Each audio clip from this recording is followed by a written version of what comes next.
Assalamualaikum warahmatullahi wabarakatuh. Kami dari kelompok 1 yang beranggotakan saya Sandi. Saya Risa Sylvia. Dan saya Alisa Novianti. Di sini kami akan menjelaskan mengenai obat antibiotik. Selamat menyaksikan.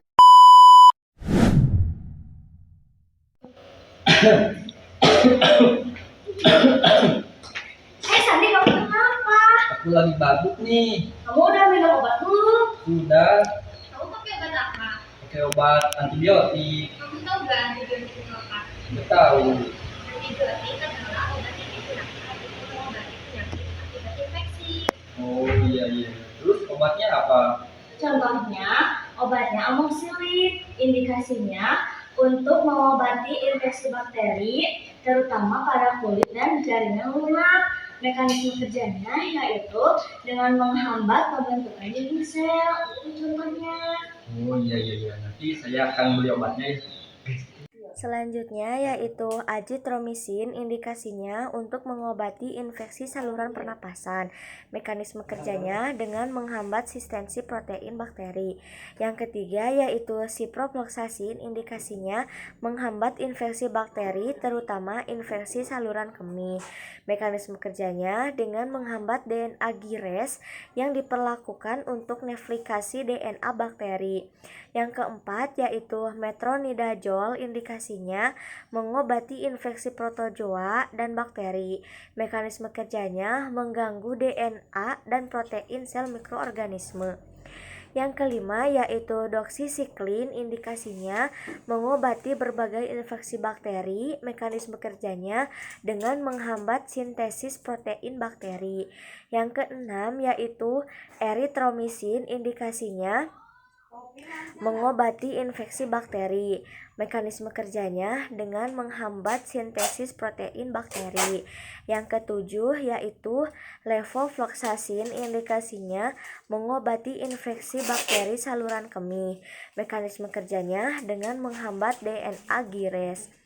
Yang kedelapan yaitu ampicillin, indikasinya mengobati infeksi bakteri. Mekanisme kerjanya dengan mengganggu pembentukan dinding sel bakteri. Yang kesembilan yaitu clarithromycin, indikasinya mengobati infeksi bakteri termasuk infeksi saluran pernapasan. Mekanisme kerjanya yaitu dengan menghambat sintesis protein bakteri. Yang ke-10 yaitu roxithromycin, indikasinya infeksi yang disebabkan mikroorganisme sensitif terutama pada THT. Mekanisme kerjanya dengan menghambat produksi protein yang dibutuhkan bakteri untuk bertahan hidup. Selanjutnya ada obat minocycline, diindikasikan untuk mengobati infeksi saluran pernapasan atas dan bawah, seperti bronkitis.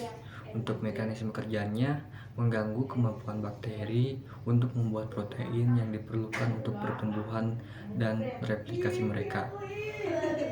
Selanjutnya ada penicillin, diindikasikan untuk mengobati infeksi saluran pernapasan seperti pneumonia bronkitis. Mekanisme kerjanya bekerja dengan cara mengganggu pembentukan dinding sel bakteri.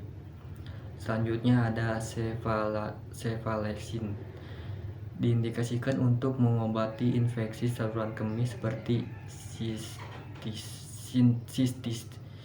sistitis. Mekanisme kerjanya kemampuannya untuk mengikat dan menghambat aktivitas enzim yang disebut transpeptidase. Selanjutnya ada obat ceftriaxone, diindikasikan untuk digunakan mengobati berbagai jenis infeksi bakteri yang parah dan sulit diobati. Mekanisme kerjanya bekerja dengan cara mengganggu pembentukan dinding sel bakteri. Selanjutnya ada obat cefotaxime, diindikasikan untuk digunakan mengobati berbagai jenis infeksi bakteri yang disebabkan oleh bakteri yang rentan terhadap cefotaxime. Untuk mekanisme kerjanya bekerja dengan cara mengganggu pembentukan dinding sel bakteri.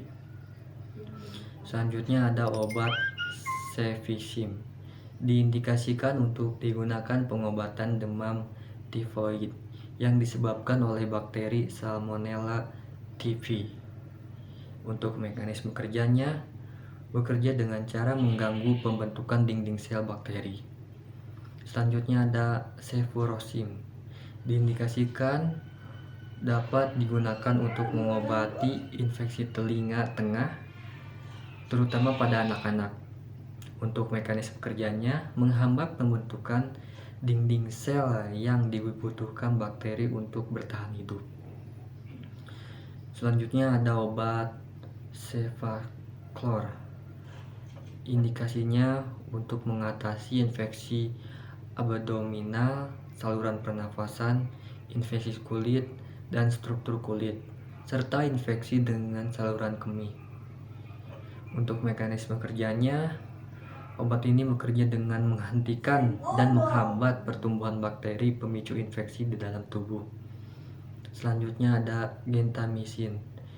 Diindikasikan untuk digunakan mengobati infeksi bakteri pada bayi baru lahir, termasuk sepsis neonatal dan infeksi saluran pernapasan. Untuk mekanisme kerjanya, mengganggu pembentukan protein. Dan gentamisin efektif terhadap banyak jenis bakteri.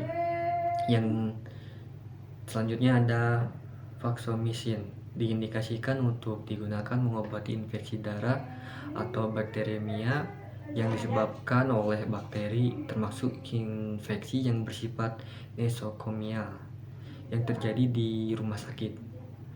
Selanjutnya untuk mekanisme kerjanya, bekerja dengan mengikat ke residu dealanin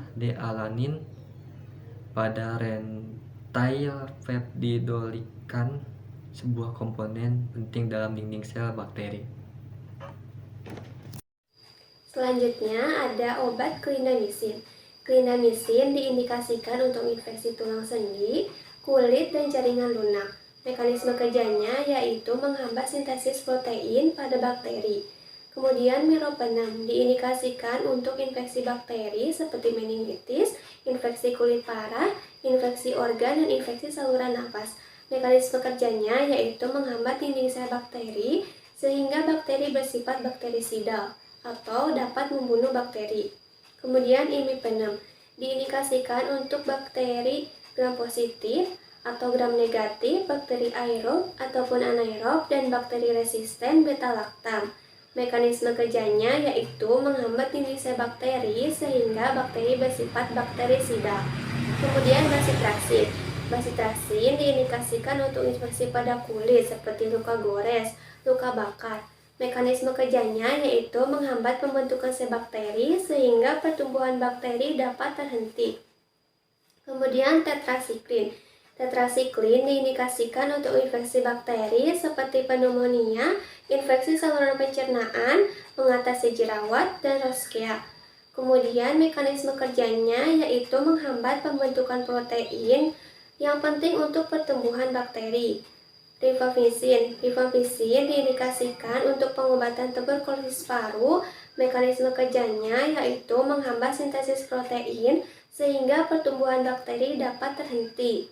Kemudian kanamycin. Kanamycin diindikasikan untuk tuberkulosis multiresisten obat. Mekanisme kerjanya yaitu menghambat sintesis protein.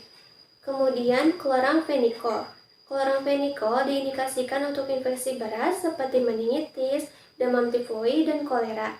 Mekanisme kerjanya yaitu menghambat sintesis protein bakteri dengan mengikat secara reversibel ke subunit 50S ribosom sehingga menghambat pembentukan ikatan peptida. Kemudian streptomycin. Streptomycin diindikasikan untuk pengobatan tuberkulosis paru. Mekanisme kerjanya yaitu menghambat sintesis protein bakteri dengan mengikat langsung ke subunit ribosom 30S yang menyebabkan kesalahan pembentukan ukuran peptida dalam rantai protein. Kemudian amikasin. Amikasin diindikasikan untuk infeksi pada selaput otak dan sumsum tulang belakang ataupun meningitis, infeksi pada darah, rongga perut, paru, kulit, sendi, dan kemih. Mekanisme kerjanya yaitu menghambat sintesis protein bakteri. Konsumsi antibiotik harus dilakukan sesuai petunjuk dokter.